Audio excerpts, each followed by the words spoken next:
3 লাখই machine শেষ পর্যন্ত 15 লাখে কেনা হচ্ছে প্রশ্ন উঠেছে। মুখ্যমন্ত্রীর কাছে লিখিতভাবে অভিযোগ গেছে, কিন্তু কোন মুখ্যমন্ত্রী? তিনি তো এ রাজ্যের স্বাস্থ্যমন্ত্রী। একটি নির্দিষ্ট সংস্থাকে প্রত্যেকবার বরাদ্দ দেওয়া হচ্ছে, অন্য কেউ পার্টিসিপেট করতে পারছে না, এমন একটি অভিযোগ নিয়ে 3 লাখ থেকে 8 লাখ টাকা যে মেশিন, নির্দিষ্ট একটা মেশিন, সেই মেশিনটা স্বাস্থ্য ভবন কিনছে 15,68,000 দিয়ে। এমনই অভিযোগ নিয়ে সরাসরি স্বাস্থ্যমন্ত্রীর কাছে লিখিত অভিযোগ যাচ্ছে। আপনি ভাবুন তো, একটা নির্দিষ্ট সংস্থাকে বছরের পর বছর বছরের পর বছর বরাদ্দ দেওয়া হচ্ছে, এমনই একটি অভিযোগ উঠেছে। এবং সেই অভিযোগ নিয়ে উইথ পেপার্স উইথ ডকুমেন্টস সমস্ত অভিযোগ নির্দিষ্ট জায়গায় জমা পড়েছে। কিন্তু জমা পড়বে কেন? স্বাস্থ্য ভবনে এত ক্ষমতাশালী কে আছেন? আপনারা জানেন আক্তার আলীর কথা, আর.জি. কর মেডিকেল কলেজ হসপিটালে যিনি সন্দীপ ঘোষ, মমতা বন্দ্যোপাধ্যায়ের খুব আশীর্বাদ ধন্য, সেই সন্দীপ ঘোষের বিরুদ্ধে বারবার দিস্তে কাগজ ডকুমেন্ট নিয়ে কখনো ছুটেছেন ভিজিলেন্স কমিশনে, কখনো অ্যান্টি করাপশন ব্রাঞ্চে, কখনো রাজ্যে এই নারায়ণ স্বরূপ নিগমের দফতরে, রাজ্যের স্বাস্থ্য দফতরে, কখনো বা রাজ্যের মুখ্যমন্ত্রীর বাড়িতে পর্যন্ত অভিযোগ জমা দিয়েছিলেন আজ থেকে কয়েক বছর আগে। কিন্তু তার বিহিত হয়নি, উল্টে আক্তার আলীকে ট্রান্সফার করা দিয়েছে। সন্দীপ ঘোষ কিন্তু থেকে গেছেন আর.জি. কর মেডিকেল কলেজ হসপিটালে। সেই সন্দীপ ঘোষকে নিয়ে প্রচুর দুর্নীতিকে পাহাড় প্রমাণ অভিযোগ যখন আক্তার আলী জমা দিয়েছেন, এই সরকার পাত্তা দেয়নি। কী ছিল ইন্টারেস্ট?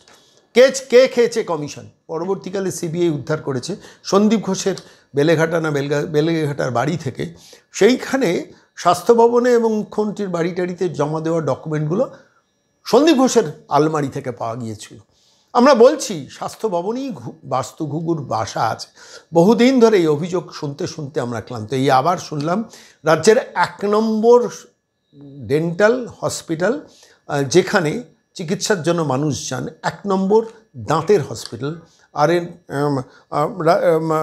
আর আমেদ ডেন্টাল কলেজ, সেই কলেজে এই অভিযোগ উঠছে যে 3 লাখের মেশিন শেষ পর্যন্ত 15,68,000 কেনা হচ্ছে, যার দুটো মেশিনের দাম 31,36,000 টাকায়। 31,36,000 টাকা আমার আপনার দেওয়া ট্যাক্সের টাকা। মেশিনটার নাম কি জানেন? কনসাস ডিসিশন মেশিন, অর্থাৎ যখন কোনো বাচ্চাদের দাঁতের ফিলিং বা কিছু করায়, বাচ্চারা প্রচণ্ড ঘাবড়ে যায়, তখন এই মেশিনটা দিয়ে বাচ্চাটাকে একটু তন্দ্রাচ্ছন্ন করা হয়।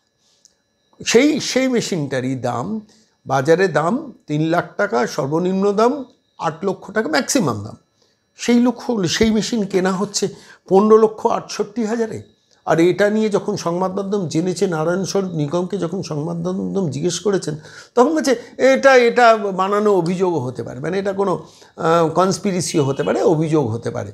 আমরা দেখব তদন্ত করে, সে তদন্তের রিপোর্ট আমরা কেউ জানতে পারবো না, কিন্তু ভেতরে কি হচ্ছে। ধরুন আমি আপনাদের একটা ছোট্ট উদাহরণ এই প্রসঙ্গে দিয়ে, তথ্যগুলো আপনারা নিশ্চিতভাবে জানেন না, তাই আমার মনে হলো এই সেগমেন্টে আপনাদের কাছে একটু জানানো দরকার। মনে আছে আপনাদের করোনাকাল, এই স্বাস্থ্য ভবনে করোনার কিট নিয়ে একটা ব্যাপক জালিয়াতি হয়েছিল, এবং সেই ব্যাপক জালিয়াতির প্রেক্ষিতে দাঁড়িয়ে যখন প্রচুর হইচই হয়েছিল, প্রচুর অভিযোগ উঠেছিল, কেন্দ্রীয় স্বাস্থ্য দপ্তর থেকে পাঠানো কোটি টাকা যখন এই রাজ্যে পাঠানো হতো স্বাস্থ্যক্ষেত্রে, তখন এখনও পাঠানো হয়, তো সেই টাকা দিয়ে কিট, স্বাস্থ্য করোনা সংক্রান্ত যেসব কিট কেনা হয়েছিল সেই নিয়ে, এবং তার আগে প্রচুর এমন কিট কেনা হয়েছিল যেখানে একটা ব্যাপক জালিয়াতির অভিযোগ উঠেছিল। আমি আবার বলছি, সেটা অভিযোগ উঠেছিল। তখন আমরা কি দেখলাম? এ রাজ্যের মুখ্যমন্ত্রী আলাপন বন্দ্যোপাধ্যায়কে দিয়ে 1 ম্যান কমিশন, মমতা বন্দ্যোপাধ্যায়ের একটা খুব সুন্দর ব্যবস্থা আছে, কিছু হলেই 1 ম্যান কমিশন, বিদ্যাসাগরের মূর্তি ভাঙা 1 ম্যান কমিশন, আলাপন বন্দ্যোপাধ্যায় মাথায়। ঠিক স্বাস্থ্য দপ্তরের এই কেলেঙ্কারি নিয়ে তদন্ত করবেন কে? আলাপন বন্দ্যোপাধ্যায়, সেটাও 1 ম্যান কমিশন। পৃথিবীর কেউ আজ পর্যন্ত জানতে পারলো না যে আলাপন বন্দ্যোপাধ্যায় আলটিমেটলি তদন্ত করেছেন কিনা, সেই 1 ম্যান কমিশনের রিপোর্টটা কী। অর্থাৎ স্বাস্থ্য ভবন থেকেও কাটমানি, কমিশন, তোলাবাজি, ঘুষ, সার্কিট নিচের তলায় প্রবাহিত। আপনারা জানেন ওষুধ কেলেঙ্কারি, সরকারি হসপিটালে যেসব ওষুধপত্র দেওয়া হয় সেখানে কত টাকার কমিশন। আজকে শেষ পর্যন্ত এই কনসাস সেডিশন মেশিন নিয়েও অভিযোগ উঠল, এবং সেই অভিযোগ উঠল রাজ্যের 1 নম্বর ডেন্টাল কলেজ আর আমেদ ডেন্টাল কলেজ হসপিটালে।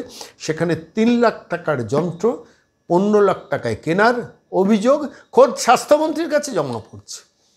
যে ভাবুন তো, যিনি মুখ্যমন্ত্রী গত 14.5 বছর ধরে স্বাস্থ্য দপ্তরটা সামলাচ্ছেন, আমি এই জায়গাটা ভাবছিলাম, তাঁর দপ্তরে যদিই জালিয়াতি হয়, আমি যদিই জালিয়াতি হয়, তার কি অসীম সাহস, শক্তি, স্পর্ধা।